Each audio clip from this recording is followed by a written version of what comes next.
Hi there, I'm your English coach, Christina, and welcome to Speak English with Christina, where you'll learn American culture and business know-how to become confident in English. Small talk, or chit-chat, may feel awkward, especially if you feel like you don't have an arsenal of things that you can talk about. However, chit-chat moments are great opportunities for you to practice your English. And one of the best reasons to engage in chit-chat comes from my student, Miguel. During a Master Real American English session, Miguel said that he enjoys practicing chit-chat with English speakers because it helps him to improve his pronunciation. And also, he said that chit-chat introduces him to natural phrases that he can add to his own English. Miguel is spot on with this. And this is just another reason that I want to encourage you throughout this lesson to chit-chat, to make small talk, to make conversation in English as often as you can.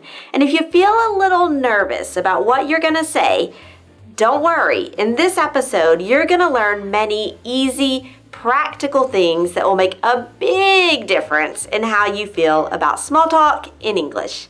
Let's go.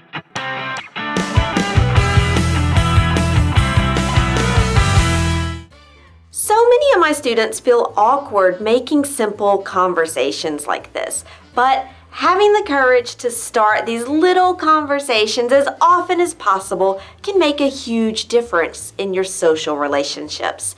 And that's why I'm creating a new course to help you master social situations and everyday conversations in your professional life.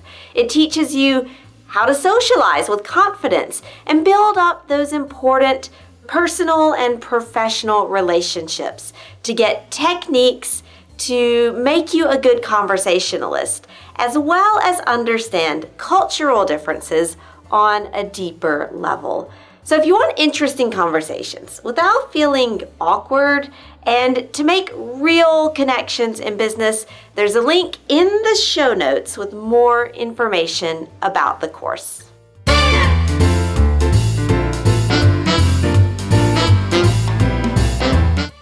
Sometimes even native English speakers can feel nervous making small talk or chit-chat. Keep in mind that chit-chat isn't intended to be a deep and profound experience. No, this isn't a job interview, and it's not a marriage proposal. No, it's small talk. It's a simple, friendly conversation. And small talk is actually a healthy habit too, because researchers are discovering that when you make small talk, you feel more positive and connected with others. And this positive effect can last for hours after the conversation has ended. Well, that's just another reason to make more small talk.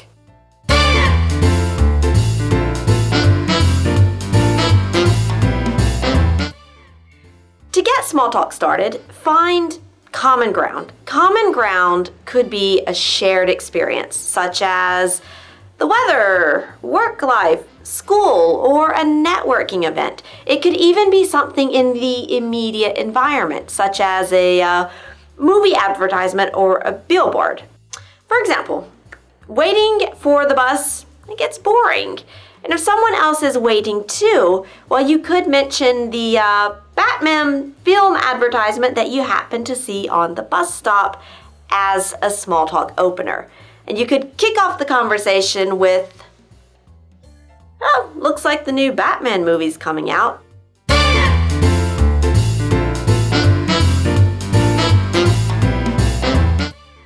Next, share something about yourself. And it doesn't have to be something deeply personal. No, but for example, continuing our Batman small talk. I liked the special effects in the last Batman, but the story didn't blow me away. But I did see it over Christmas weekend, so maybe I wasn't in the mood for an action flick.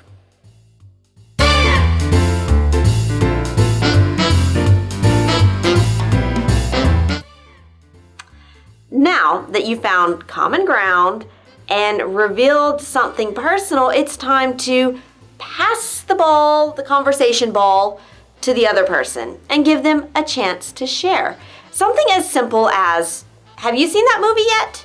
Of course, referring to the movie on the poster at the bus stop that you're both standing at.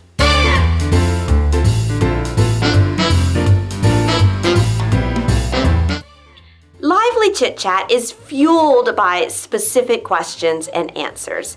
Notice in my Batman example, I specifically mentioned the special effects, the story, and having seen it over the holiday weekend.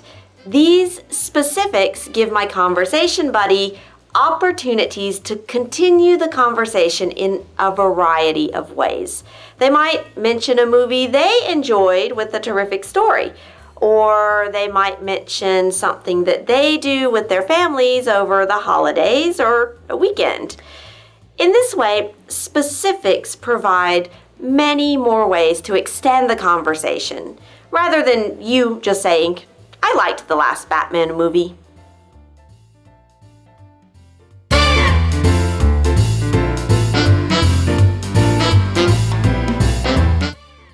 Okay, so up until now, you have been in chit-chat heaven. Everything has gone perfectly, and then your chit-chat hits a moment of silence, a long lull.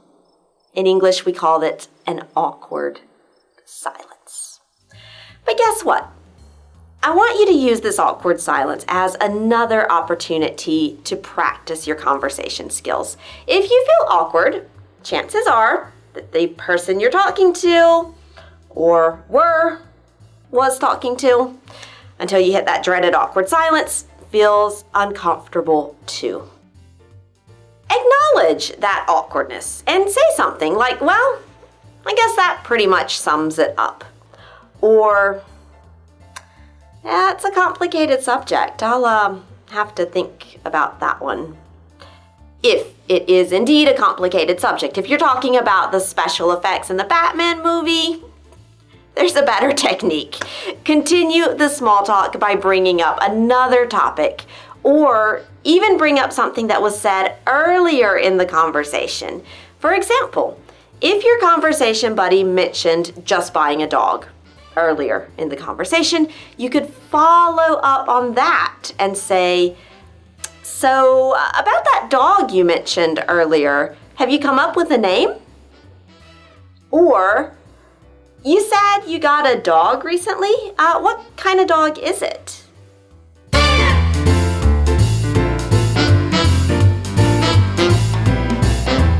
Parroting is a specific form of active listening. It can help get the other person talking more and feel more comfortable around you. Parroting is also a good way for English learners to clarify what someone said. Parroting may also help if you feel stuck in a conversation and you're not sure how to respond. Plus, it lets the other person know that you're listening, and it feels good to be listened to. All you need to do is repeat the last few words that the other person said and say it as a question with your rising intonation. For example, you might see a colleague carrying a big stack of papers and you say, wow, that's a lot of paperwork. Busy day? Yes, I need to get some work done before I leave for vacation. Ooh, vacation? Yes, I'm going to Hawaii next week. Lots of work to do before my trip. Hawaii? Yeah. One important thing is not to overuse this technique. For example, it'll get uncomfortable if you repeat everything that your conversation partner says. Yes, I'm going to Hawaii next week. Oh, Hawaii. Yeah, for a family reunion. Family reunion? Are you going to keep repeating everything I say? Everything I say? Not good, no.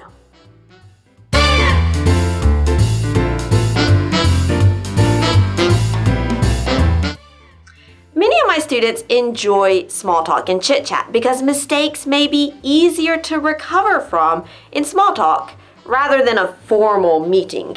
If you take this attitude, Each time that you engage in chit-chat, you can expect a mistake or two, and that is fine. Instead of feeling embarrassed or ashamed, acknowledge the mistake and make a note of it, feeling grateful that you likely won't make the same mistake in a business meeting, for example.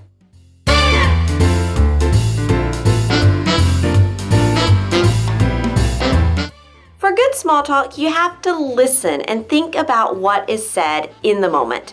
This listening means that we need to be actively engaged and observant during a conversation and act on what we notice about what the other person said.